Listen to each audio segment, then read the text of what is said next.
Minasan, konnichiwa. Apakah kalian tahu apa itu ukiyo-e?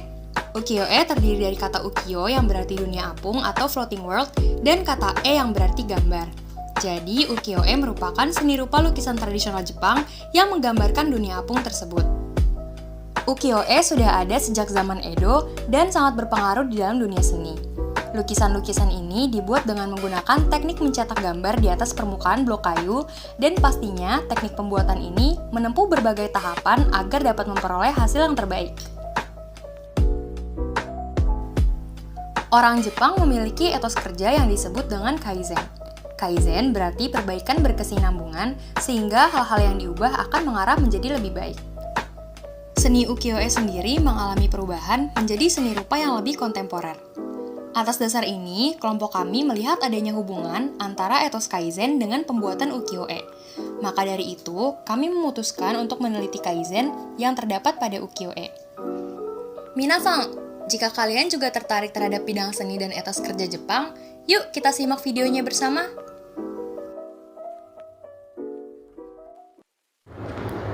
Makna kaizen. Kaizen berasal dari dua kanji, yaitu kanji kai yang berarti perubahan dan kanji zen yang memiliki arti kebaikan. Sehingga kaizen berarti perbaikan atau perubahan untuk menjadi lebih baik dari kondisi sekarang. Imai dalam buku berjudul Kaizen, The Key to Japan's Competitive Success pada tahun 1988 juga berkata bahwa kaizen adalah kemajuan dan perbaikan terus-menerus dalam kehidupan seseorang, kehidupan berumah tangga, kehidupan bermasyarakat, dan kehidupan kerja.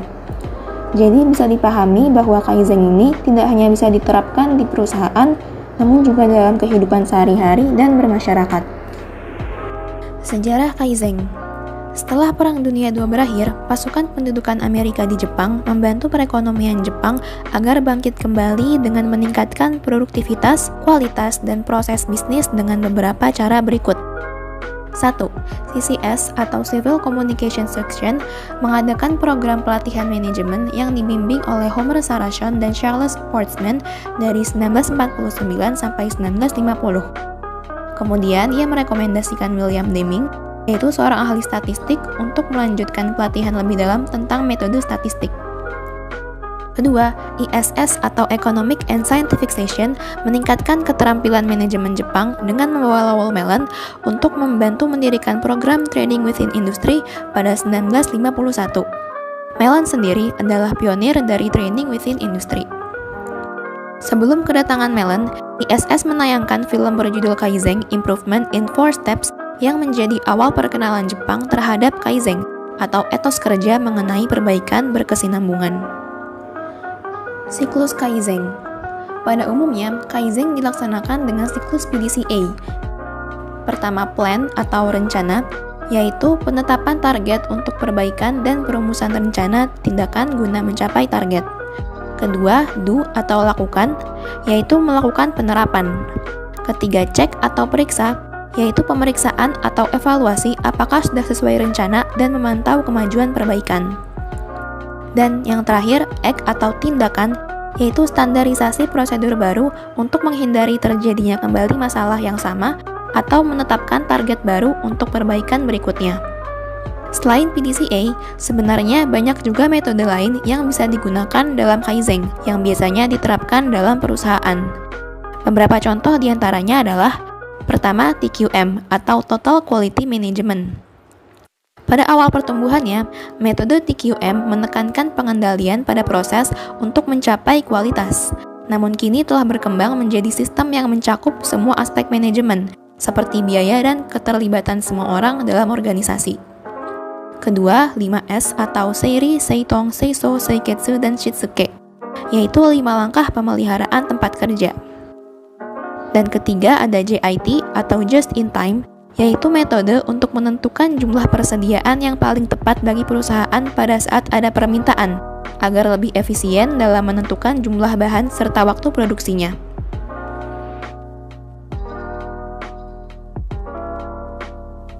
Jepang yang telah menutup negara selama 265 tahun, ada suatu masa yaitu masa Genroku, dimulai dari 1688 sampai dengan 1707.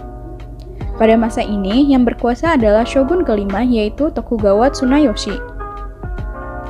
Ketika Tokugawa Tsunayoshi memegang kekuasaan, kondisi Edo Bakufu sudah mulai stabil karena sudah melalui pemerintahan 4 Tokugawa sebelumnya. Dengan keadaan pemerintahan yang stabil ini mempengaruhi kondisi yang stabil pula dalam kehidupan masyarakat sehari-hari. Masa Genroku yang berlangsung selama kurang dari 20 tahun ini menjadi terkenal karena menjadi masa kebangkitan karya seni khas Jepang. Bahkan ada yang mengatakan dapat disamakan dengan masa Renaissance di Eropa. Sebelum zaman Edo, Jepang mengalami masa peperangan yang lama, sehingga keadaan tidak tenang, tidak aman, rakyat selalu gelisah dengan keadaan masa perang itu, dan masa itu disebut sebagai masa ukiyo, yaitu memiliki arti susah, sedih, dan berat. Dalam Buddha, aliran Jodo, lawan dari dunia sana atau surga atau Anoyo adalah Konoyo atau Ukiyo atau dunia fana, di mana dalam hidup ini akan datang masa-masa berat dan susah silih berganti. Namun keadaan ini berubah ketika Shogun Tokugawa Ieyasu mendirikan pemerintahan Bakufu yang berpusat di Edo atau Tokyo sekarang, dan kota lambat laun mulai berkembang menjadi lebih tenang. Ketika itu, Chonin atau orang kota yang terdiri dari pedagang dapat hidup dengan lebih santai, mulai menjadi lebih ceria setiap harinya dan merasa senang. Ukiyo yang sebelumnya ditulis dengan kanji Ukiyo yang artinya dunia yang suram berubah menjadi kanji Ukiyo dengan cara baca yang sama, namun artinya berbeda, yaitu dunia yang mengambang atau floating world. Seni mulai menjadi objek favorit rakyat pada masa Genroku, dan pada masa Genroku inilah di antara masyarakat dihasilkan pelukis dan pengrajin kelas atas, dan salah satunya yang paling terkenal adalah Katsushika Hokusai. Apakah kalian tahu lukisan The Great Wave of Kanagawa yang terkenal itu?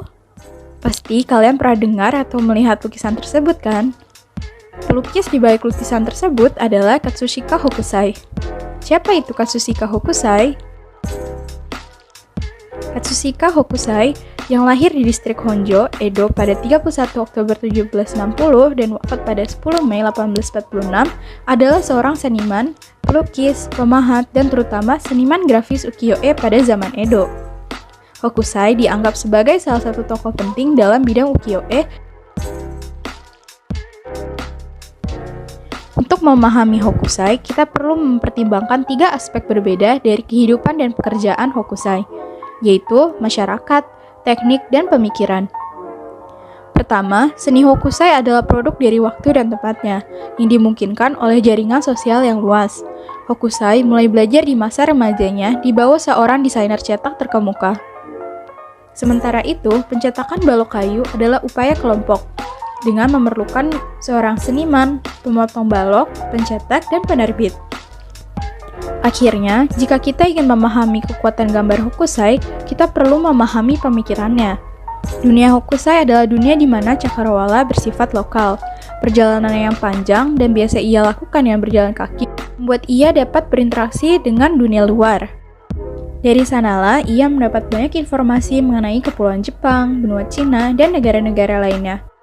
Dan Hokusai memanfaatkan semua ini dan ia tuangkan dalam karya-karya seninya. Mengapa karya Hokusai sangat terkenal? Mengutip dari jurnal kajian Jepang yang ditulis oleh Ilma Sensei, ukiyo-e yang umumnya dilukis dengan tangan diperkenalkan juga dengan teknik cetak kayu, sehingga menjadi produk massal murah yang dapat dimiliki rakyat. Lalu, menurut website Web Japan Ministry of Foreign Affairs of Japan, kisah tentang bagaimana ukiyo-e pertama kali datang ke barat adalah kisah yang tidak biasa. Saat mengekspor tembikar ke barat pada abad ke-19, orang-orang menggunakan gambar ukiyo-e sebagai kertas pembungkus untuk memastikan produk tidak pecah di jalan. Gambar-gambar ukiyo-e didistribusikan sebagai iklan di Jepang pada saat itu, sehingga tidak begitu dihargai. Namun, orang-orang di barat terpesona oleh teknik visual baru yang mereka saksikan dari ukiyo-e yang digunakan sebagai kertas pembungkus tersebut. Sehingga dari 2 alasan tersebutlah, ditambah dengan keunikan yang dimiliki oleh ukiyo-e, membuat ukiyo-e dapat dikenal luas hingga sekarang. Kaizen dalam ukiyo-e. Cetakan balok kayu ukiyo-e bukanlah sesuatu yang dibuat oleh satu seniman saja. Dibutuhkan kerjasama 3 orang, yaitu 1 untuk menggambar desain, satu untuk mengukir, dan satu untuk mencetak gambar agar bisa menyelesaikan satu karya. Pertama, pelukis ukiyo-e membuat sketsa desain dengan garis tinta. Ini merupakan tahap perencanaan dalam PDCA. Langkah selanjutnya adalah tahap D atau Do dalam PDCA, yaitu pelaksanaan perencanaan dengan memahat dan mencetak. Pemahat menempelkan sketsa pada blok yang terbuat dari kayu untuk mengukir desainnya. Kemudian pencetak memberi warna pada blok di bawah pengawasan sang pelukis. Ini merupakan tahap C atau cek dalam PDCA oleh sang pelukis untuk memantau apakah pelaksanaan sesuai dengan perencanaan. Setiap blok memiliki tanda pada titik yang sama terhadap gambar yang telah selesai. Pencetak menggunakan tanda ini untuk memastikan kertas ditempatkan pada posisi yang tepat, sehingga warna tidak keluar dari tempatnya. Aturan umum saat mencetak ukiyo-e adalah: pertama, urutkan dari warna yang lebih terang ke warna yang lebih gelap. Kedua, beralih dari blok dengan area pencetakan yang lebih kecil ke blok yang lebih besar. Ketiga, gradiasi ditambahkan untuk memberikan sentuhan akhir. Tahap terakhir dalam PDCA yaitu egg atau adanya perbaikan serta pengembangan dalam proses pembuatan lukisan bisa dilihat dalam perkembangan ukiyo-e dari masa ke masa yang akan dijelaskan lebih lanjut setelah ini. Perkembangan ukiyo-e dari waktu ke waktu. Masa Manji dan Kanbun. Hishikawa Moronobu adalah seorang pelukis sketsa terkenal yang memperkenalkan teknik pewarnaan ukiyo-e. Pada awalnya, ia menggambar ilustrasi untuk buku cetak dengan cetak woodblock hitam putih. Ia juga menghasilkan banyak karya shunga, yaitu lukisan erotik yang menggambarkan adegan eksplisit. Hishikawa Moronobu kemudian melukis dengan menggunakan tangan, dan karya ini banyak dinikmati oleh kalangan atas. Semula, lukisan hitam putih ini diberi warna atas permintaan dari para pembeli. Karena lukisannya dilukis dengan tangan, produksi lukisan ini sedikit dan dijual dengan harga mahal, sehingga lukisan ini tidak terjangkau oleh masyarakat biasa. Maka dari itu diciptakan teknik mokuhanga, yaitu teknik woodblock printing dengan tinta berbasis air. Selanjutnya, pada tahun 1700-an, Tori Kiyonobu, seorang seniman asal Osaka, mengembangkan pewarnaan pada ukiyo-e. Ia seringkali melukis para artis panggung kabuki terkenal di tempat hiburan. Lukisan yang ia buat dijual dengan harga murah, sehingga lukisannya lebih mudah terkenal. Minat masyarakat terhadap ukiyo-e semakin meningkat seiring teknik pembuatan yang lebih berkembang dengan lukisan berwarna. Seperti yang telah dijelaskan sebelumnya, teknik pembuatan ukiyo-e telah melibatkan kerjasama kelompok, yaitu 3 orang seniman profesional seperti yang dilakukan oleh Suzuki Harunobu. Pengaruh ukiyo-e pada seni kontemporer Jepang. Siapa sih yang tidak tahu manga? Manga merupakan komik asal Jepang yang biasanya dicetak dalam warna hitam putih. Namun ada pula yang telah diwarnai. Manga sebagai seni Jepang memiliki sejarah yang panjang dan berhubungan dengan seni ukiyo-e. Pada tahun 1801, seniman ukiyo-e yaitu Katsushika Hokusai pernah membuat ilustrasi dengan narasi yang berjudul Chigo Monju Osana Kyokun. Hokusai terus mengembangkan naratif, dialog, dan juga drama yang ada di dalam ceritanya. Pada tahun 1814, Katsushika Hokusai menerbitkan karyanya yang bernama Hokusai Manga. Buku ini membuat kumpulan sketsa yang disatukan dan menjadi sebuah narasi atau cerita. Hokusai membuat ilustrasi ringan seperti kumpulan gambar para biksu Buddha. Gambar-gambar yang lembut, lucu, dan agak acak ini menjadikan adanya persamaan dengan suasana manga zaman kontemporer. Dalam hal ini, ukiyo-e telah memiliki hubungan atau bisa dibilang melahirkan seni yang sampai sekarang masih relevan dan banyak sekali diterbitkan. Seniman Jepang zaman kontemporer. Kami mendapatkan kesempatan untuk berbincang dengan seniman asal Jepang bernama Higuchi Hiroaki. Hiroaki-san merupakan graphic designer dengan aliran fluid art. Ia memberikan kita wawasan mengenai ukiyo-e dan pengaruhnya kepada seni kontemporer Jepang. Ia mengatakan bahwa Shigeru Mizuki, seorang pembuat manga Gege no Kitaro, yang menggunakan yokai sebagai bahan ilustrasi utamanya telah terinfluensi ukiyo-e. Hal ini dikarenakan ukiyo-e dan yokai memiliki hubungan yang erat. Sejak zaman Hokusai, sudah ada karya-karya dengan unsur makhluk yang menyeramkan seperti lukisan Kohada Koheji. Selain Hokusai, ada pula seniman ukiyo-e terkenal yang seringkali menggambar yokai seperti Utagawa Kuniyoshi. Terakhir, Hirokisa menambahkan bahwa ada seniman Jepang lain seperti Nakamura Yusuke yang merupakan seniman ilustrasi kontemporer. Nakamura sendiri mengatakan bahwa art style-nya dinamakan Modern Japonism. Nakamura seringkali melukis untuk sampul buku dengan unsur ukiyo-e.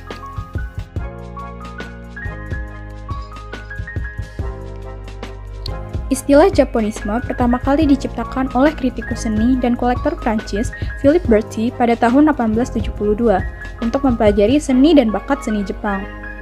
Pada akhir abad ke-19, Japonisme memiliki pengaruh besar pada seni Eropa, terutama pada Impresionisme. Dimulai pada tahun 1860-an, cetakan balok kayu Jepang menjadi sumber inspirasi bagi banyak seniman barat yang tertarik dengan penggunaan warna dan komposisi asli dalam karya-karya ini. Selama periode Edo, yang berawal dari 1639 sampai dengan 1858, Jepang terpencil dengan perdagangan internasional terbatas hanya dengan Belanda. Terbatasnya jumlah barang Jepang yang berhasil sampai ke barat sangat didambakan dan berpengaruh. Ketika perdagangan dibuka kembali, seni dan artefak Jepang mulai bermunculan di toko-toko koleksi di Paris dan London. Sehingga dimulailah tren mengumpulkan seni Jepang. Buku sketsa Hokusai muncul pada tahun 1856 yang memperkenalkan gaya ukiyo-e yang memicu minat luas pada cetakan Jepang. Seniman seperti James McNeill Whistler, Edward Manet, Vincent van Gogh, Claude Monet, Gustav Klimt, Henri de Toulouse-Lautrec, dan Edgar Degas semuanya mendapat inspirasi dari cetakan ukiyo-e yang menarik dan eksotis ini. Bailey, seorang penulis dari Starry Night, Van Gogh at the Asylum, yang diterbitkan baru-baru ini, berpendapat bahwa Van Gogh juga terinspirasi dalam membuat Starry Night, mungkin secara tidak sadar oleh ingatannya tentang The Great Wave. Dia tidak membawa cetakannya, tapi dia jelas mengingatnya dengan sangat detail. Dia memiliki memori visual yang sangat kuat. All my work is based to some extent on Japanese art, said Van Gogh.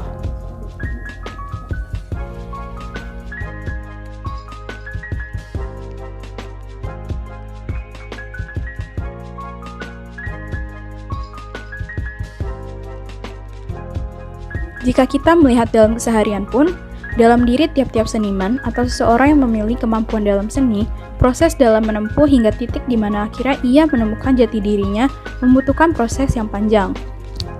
Bahkan, tidak hanya berhenti pada titik tersebut, ia pun masih harus menempuh perjalanan dalam proses seninya hingga kapanpun itu. Di dalam proses itu, terdapat sebuah perencanaan atau plan yang matang mengenai masa depannya dan apa saja yang harus ia persiapkan. Setelah itu, tentu saja ia akan menuangkan idenya dalam bentuk proses seni atau do hingga terciptalah karya tersebut. Lalu, ada sebuah proses pengecekan atau cek untuk melihat apa saja yang kurang dan harus ia perbaiki. Pada akhirnya, ia akan mengambil sebuah tindakan atau act untuk terus melakukan improvisasi dalam karyanya. Dan proses ini akan terus berulang dan itulah yang disebut sebagai sebuah siklus etos kerja Kaizen pada diri seorang seniman. In the case of my paintings, the history and knowledge of graphic design and the atmosphere of the event at that time reveal all the possibilities when the colors that my brain imagines are combined. I think the painting is completed by combining the history of art up until now, and the identity unique to me. It is a never-ending journey. Jadi, kesimpulan dari materi kami ini, Kaizen adalah etos yang sudah melekat lama pada etos kerja orang Jepang yang berfokus pada pengembangan berkelanjutan.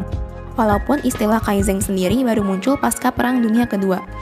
Penggunaan Kaizen tidak hanya sebatas pada etos dalam bekerja di perusahaan, tapi juga dapat diaplikasikan dalam pekerjaan non-perusahaan maupun aspek kehidupan sehari-hari, termasuk ke dalamnya yaitu seni. Dalam seni tradisional Jepang, yaitu ukiyo-e, kami menemukan nilai Kaizen di proses pembuatannya yang dapat dilihat dari masa ke masa dan juga dalam seni pada umumnya. Sebenarnya, etos kerja yang mengutamakan proses dan perbaikan berkelanjutan itu tidak benar-benar baru muncul ketika ada training within industry pasca Perang Dunia Kedua. Melihat dari kehidupan bermasyarakat Jepang yang juga terus mengalami perkembangan, etos seperti ini sudah ada dari sebelumnya. Hanya saja belum ada istilah resminya, sehingga tetap dapat ditemukan etos kerja Kaizen pada budaya atau seni yang sudah muncul sebelum istilah ini digunakan.